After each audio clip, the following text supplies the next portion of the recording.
hello लोगोफोर दिनैनि गोदान मोनसे ब्लगाव फिन खेबसे बयखौ बरायबावबाय बिनिफ्राय नोंथांमोना भिडिअखौ नायलांबाय थादो चेनेलाव गोदानब्ला साबस्क्राइब खालामबानो जाबाय ओमफ्राय जों दा थियेटार नायनो नागिरदों आरो आलायारन थियेटारनि नामा बिनिफ्राय फिल्मनि नामा एनकाउन्टार आरो सिनायलायलांला लामाखौ बिनिफ्राय थियेटार नुयिया बिराद गोबावसै लोगोफोर खमैबो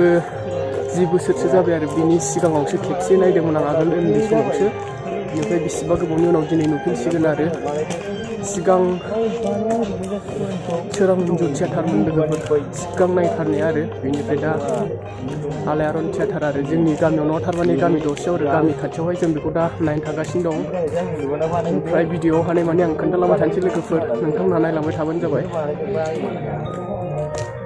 ओमफ्राय दा आंजों लोगोसे सानै लोगोफोर दं आरो जों साथाम गासै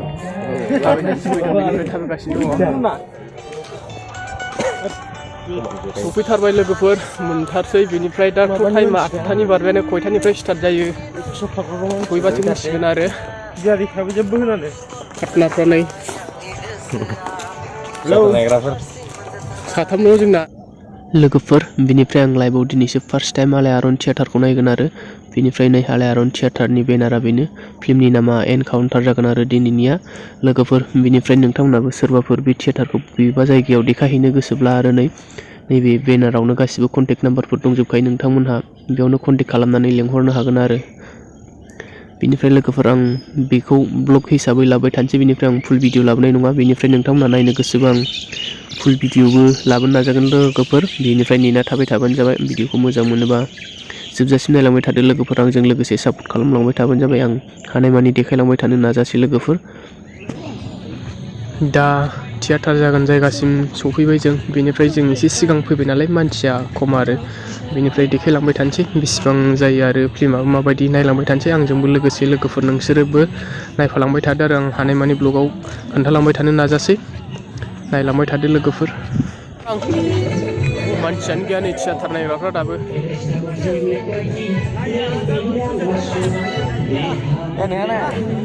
आंना दंखायोना औ बोरैलाय बोरैबा जेबो गैया बिदिल' टिकेटानो टिकेटा बेनो टिकेटा दंखायो आंना नै लोगोफोर बेनिफ्राय टिकेटा सिजोन टिकेट लानायमोन दाखालि पिक्सार गैया जेनेरेलसो जाबायबा नाम दङ पिक्सार होनांगौमोन जायासै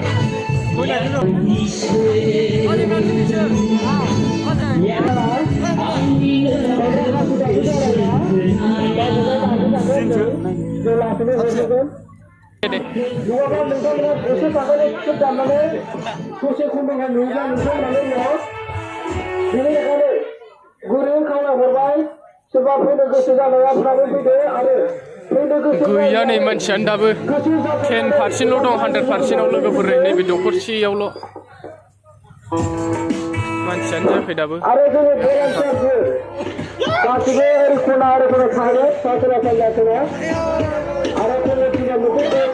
नै बावनो जागोन दा फुरा गावलायनाय बुलायनाय गोसोथोलायनाय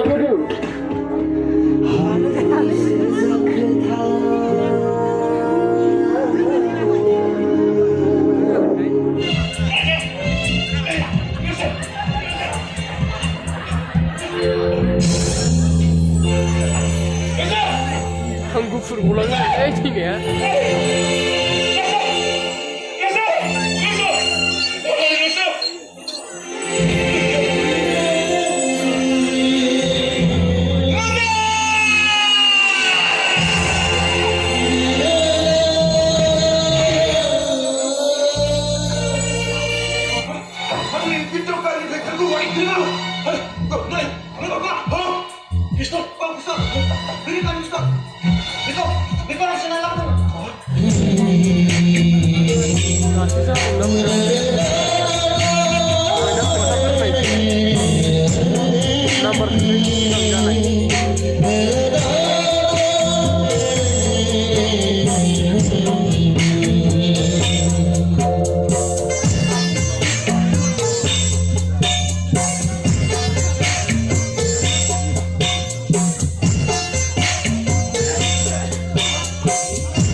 गाव देरबानो जायो गरखामोन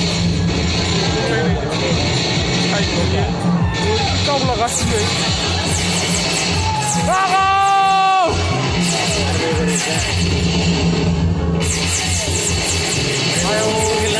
लानथारबाव लागायला होजोब बायदि गावोबा बिदिथानि गेलेनाय बे बिदिथानि गेलेनाय नायजाबखौ बरायना लाबोगोन गांसे मेथाइ फावथियाजों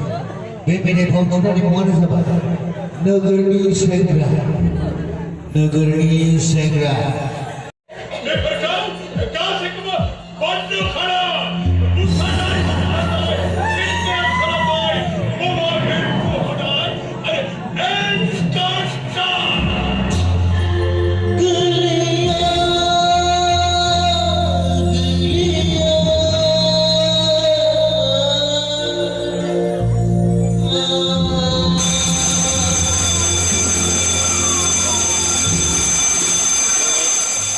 लोगोफोर दानिया फिल्मा जोब्बाय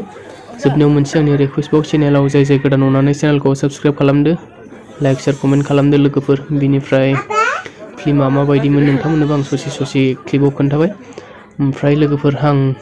मोजाङानो मोनदों आरो मोजाङानो जादों आंनि बादिब्ला बर'नि हारिमु बर'नि कालचार नालाय जों बयबो गाव गावनो जों दिन्थिनो हायाबाबो नायनानै सापर्ट खालामनांगौ आरो बेनिफ्राय बेखिनियानोसै लोगोफोर दिनैनि भिडिअआ जों दा फिल्म जोबनानै ओंखारबोजोब्बाय आरो न' फारसे थांफिनसिगोन लोगोफोर भिडिअखौ नायनानै माबायदि मोनखो कमेन्ट खालामदो लोगोफोर बिदिब्ला आं दिनैनि भिडिअखौ बेखिनियावनो फोजोबसिगोन लोगोफोर गोजोननाय थाबाय बयनिसिमबो भिडिअखौ जोबजासिम नायनायनि थाखाय बाय बाय अर सायफैनांलायबाय लोगोफोर नै जोंहा फिल्म जोबबोनानै बिराद गोजांबोबाय गुसु नालाय हरनि 1टा जाबाय टाइमा ओमफ्राय